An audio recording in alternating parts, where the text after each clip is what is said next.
नमस्कार दोस्तों, कैसे हैं आप लोग। आई होप कि आप लोग अच्छे होंगे और आपकी तैयारी भी अच्छी चल रही होगी। अब आपके बोर्ड परीक्षा का समय बहुत कम शेष रह गया है, तो इस समय को देखते हुए हमने आपकी तैयारी को और बेहतर ढंग से कराने के लिए आपके लिए एक नया चैनल बनाया गया है जिसका नाम है स्टडी प्लेटफॉर्म। तो आप लोग इस चैनल से जुड़े और इस चैनल को सब्सक्राइब करके अपनी तैयारी को और बेहतर करें, क्योंकि हमारे इस चैनल पर बिहार मैट्रिक बोर्ड परीक्षा की तैयारी बेहतर ढंग से कराई जा रही है।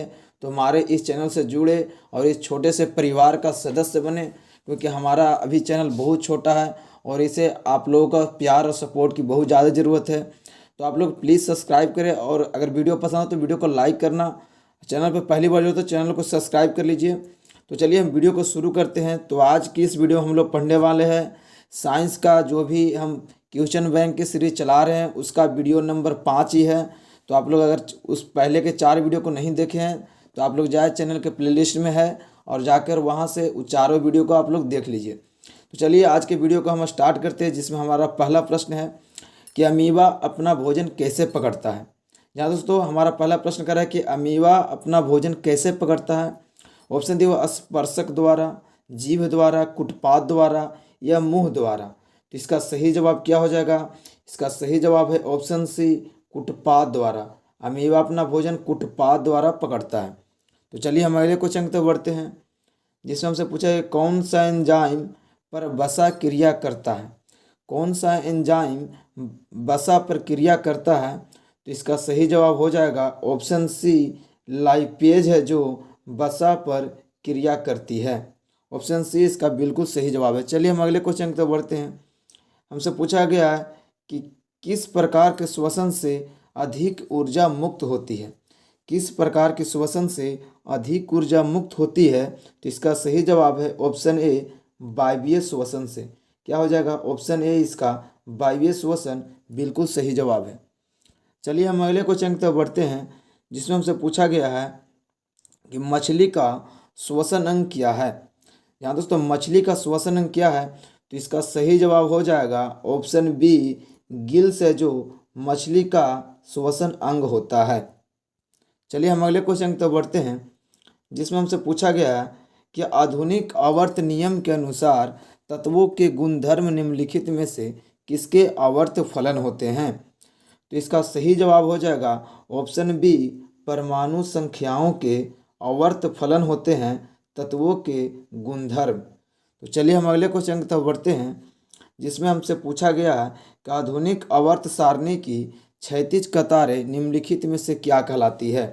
आधुनिक आवर्त सारणी की क्षैतिज कतारें क्या कहलाती है। तो इसका सही जवाब है ऑप्शन ए, आवर्त कहलाती है। क्या हो जाएगा, आवर्त कहलाती है। चलिए हम अगले क्वेश्चन की तरफ बढ़ते हैं, जिसमें हमसे पूछा गया है कि लोहे के फ्राइंग पैन के जंग से बचाने के लिए निम्न में से कौन सी विधि उपयुक्त है। लोहे के फ्राइंग पैन के जंग से बचाने के लिए कौन सी विधि उपयुक्त है। तो इसका सही जवाब हो जाएगा ऑप्शन डी, इनमें से सभी। क्या हो जाएगा, इनमें से सभी। मतलब क्या, ग्रीज लगाकर, पेंट लगाकर या जिंक की परत चढ़ाकर, इनमें से सभी। इसका ऑप्शन डी बिल्कुल सही जवाब है। चलिए हम अगले क्वेश्चन की तरफ बढ़ते हैं, जिसमें हमसे पूछा कि निम्न में से किस धातु को चाकू से आसानी से काटा जा सकता है। तो किस धातु को चाकू से आसानी से काटा जा सकता है। तो इसका सही जवाब है ऑप्शन बी, Na, यानी सोडियम धातु को चाकू से आसानी से काटा जा सकता है। चलिए हम अगले क्वेश्चन की तरफ बढ़ते हैं। हमसे पूछा गया कि निम्न में से कौन गैस चूने के पानी को दूधिया कर देता है। निम्न में से कौन गैस है जो चूने के पानी को दूधिया कर देता है। तो इसका सही जवाब है ऑप्शन सी, CO2, यानी कार्बन डाइऑक्साइड गैस है जो चूने के पानी को दूधिया कर देता है। चलिए हम अगले क्वेश्चन की तरफ बढ़ते हैं, जिसमें हमसे पूछा गया है कि टार्टेरिक अम्ल निम्न में से किसमें पाया जाता है। तो टार्टेरिक अम्ल है जो किसमें पाया जाता है। तो इसका सही जवाब हो जाएगा ऑप्शन डी, इमली में टार्टेरिक अम्ल पाया जाता है। ऑप्शन डी इसका बिल्कुल सही जवाब है। तो चलिए हम अगले क्वेश्चन की तरफ बढ़ते हैं, जिसमें हमसे पूछा गया है कि जिप्सम का रासायनिक सूत्र क्या होता है। तो हमें जिप्सम का रासायनिक सूत्र बताना है। इसका सही जवाब है ऑप्शन बी, CaSO4 × 2H2O। क्या हो जाएगा CaSO4 इंटू 2H2O। चलिए हम अगले क्वेश्चन की तरफ बढ़ते हैं। 12 नंबर प्रश्न हमें कहता है कि जिंक तथा सल्फ्यूरिक अम्ल के बीच अभिक्रिया से निम्नलिखित में से कौन सी गैस निकलती है। तो इसका सही जवाब हो जाएगा क्या, ऑप्शन सी हो जाएगा, H2 गैस निकलती है, यानी हाइड्रोजन गैस निकलती है, H2 होगा। तो चलिए हम अगले क्वेश्चन की तरफ बढ़ते हैं, जिसमें हमसे पूछा गया है कि वैद्युत प्रतिरोधकता का एसआई मात्रक क्या होता है। ये पूछा गया हमसे कि वैद्युत प्रतिरोधकता का एसआई मात्रक क्या होता है। तो इसका सही जवाब है ऑप्शन डी, ओम मीटर होता है। क्या होता है, ओम मीटर। इसका ऑप्शन डी बिल्कुल सही जवाब है। चलिए हम अगले क्वेश्चन की तरफ बढ़ते हैं, जिसमें हमसे पूछा है कि निम्न में से कौन विद्युत का सबसे अच्छा चालक है। सबसे अच्छा चालक विद्युत का क्या होता है। तो इसका सही जवाब है ऑप्शन ए, चांदी है जो विद्युत का सबसे अच्छा चालक है। तो चलिए हम अगले क्वेश्चन की तरफ बढ़ते हैं, जिसमें हमसे पूछा गया है कि विद्युत धारा के चुंबकीय प्रभाव का खोज किसने किया था। विद्युत धारा के चुंबकीय प्रभाव का खोज किसने किया था। इसका सही जवाब है ऑप्शन बी, ओस्टेड ने किया था। किसने किया था, ओस्टेड ने चुंबकीय प्रभाव की खोज किया था। चलिए हम अगले क्वेश्चन की तरफ बढ़ते हैं, जिसमें हमसे पूछा कि विद्युत मोटर परिवर्ती करता है। विद्युत मोटर है जो किस ऊर्जा को किस ऊर्जा में परिवर्तित करता है। इसका सही जवाब है ऑप्शन डी, विद्युत ऊर्जा को यांत्रिक ऊर्जा में परिवर्तित कौन करता है। तो विद्युत मोटर करता है। ऑप्शन डी इसका बिल्कुल सही जवाब है। चलिए हम अगले क्वेश्चन की तरफ बढ़ते हैं। हमसे पूछा कि निम्न में से कौन सबसे कम अभिक्रियाशील धातु है। निम्नलिखित में से कौन सबसे कम अभिक्रियाशील धातु है। इसका सही जवाब है ऑप्शन सी, Fe। क्या हो जाएगा, Fe, यानी कि लोहा है जो सबसे कम अभिक्रियाशील धातु है। चलिए हम अगले क्वेश्चन की तरफ बढ़ते हैं, जिसमें हमसे पूछा है कार्बन की परमाणु संख्या क्या है। कार्बन की परमाणु संख्या हमें बताना है कितना होता है। तो इसका सही जवाब है ऑप्शन ए, कार्बन की परमाणु संख्या 6 होती है। चलिए हम अगले क्वेश्चन की तरफ बढ़ते हैं। हमसे पूछा जा रहा है कि असंतृप्त हाइड्रोकार्बन जिनमें कार्बन कार्बन परमाणु के बीच त्रिअवंध होते हैं वे क्या कहलाते हैं। त्रिअवंध वाले कार्बन परमाणु के बीच क्या कहलाएंगे।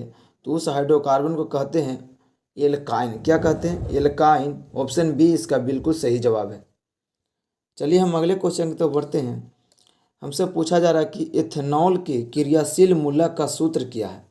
एथेनॉल के क्रियाशील मूलक का सूत्र क्या है। तो इसका सही जवाब हो जाएगा ऑप्शन ए, OH होता है जो एथेनॉल का क्रियाशील मूलक होता है। चलिए हम अगले क्वेश्चन की तरफ बढ़ते हैं, जिसमें हमसे पूछा गया कि स्टोमाटा के खुलने और बंद होने की क्रिया को कौन नियंत्रित करता है। तो स्टोमाटा के खुलने और बंद होने की क्रिया को कौन नियंत्रित करता है। इसका सही जवाब है ऑप्शन ए, द्वार कोशिकाएं। क्या हो जाएगा, ऑप्शन ए, द्वार कोशिकाएं बिल्कुल सही जवाब है। चलिए हम अगले क्वेश्चन की तरफ बढ़ते हैं, जिसमें हमसे पूछा कि निम्न में से कौन ब्रिक की रचनात्मक एवं क्रियात्मक इकाई है। निम्न में से कौन है जो ब्रिक की रचनात्मक एवं क्रियात्मक इकाई है। इसका सही जवाब है ऑप्शन बी, नेफ्रॉन। क्या हो जाएगा, नेफ्रॉन है जो ब्रिक की रचनात्मक एवं क्रियात्मक इकाई होती है। चलिए हम अगले क्वेश्चन की तरफ बढ़ते हैं, जिसमें हमसे पूछा गया कि मानव का प्रमुख उत्सर्जी अंग निम्नलिखित में से कौन है। मानव का प्रमुख उत्सर्जी अंग क्या है। तो इसका सही जवाब है ऑप्शन ए, ब्रिक है जो मानव का सबसे प्रमुख उत्सर्जी अंग होता है। चलिए हम अगले क्वेश्चन की तरफ बढ़ते हैं, जिसमें हमसे पूछा गया है कि एंड्रोजन क्या है। एंड्रोजन क्या है। तो इसका सही जवाब हो जाएगा ऑप्शन ए, यह एक नर लिंग हार्मोन होता है। क्या होता है, नर लिंग हार्मोन है जो एंड्रोजन है। तो चलिए हम इस वीडियो में लगभग 24 प्रश्नों को कराए हैं जो एग्ज़ाम की दृष्टि से काफ़ी इंपॉर्टेंट थे और पहले एग्ज़ाम में पूछे जा चुके हैं प्रश्न, जिसे क्वेश्चन बैंक से लिया गया था। तो आई होप कि आपको इन सारे प्रश्नों का उत्तर याद हो गया होगा और आपको वीडियो ही पसंद आया है। तो अगर वीडियो पसंद है तो वीडियो को लाइक कर देना। चैनल को अभी तक नहीं सब्सक्राइब किया तो चैनल को भी सब्सक्राइब कर लीजिए, क्योंकि हमारे इस चैनल पर बिहार मैट्रिक बोर्ड परीक्षा की तैयारी बिल्कुल शुरुआती ढंग से कराई जा रही है। तो आप लोग हमारे चैनल से जुड़े और अपनी तैयारी को बेहतर करें। तो चलिए गाइस, मिलते हैं अगले वीडियो में। तब तक के लिए जय हिंद, जय भारत।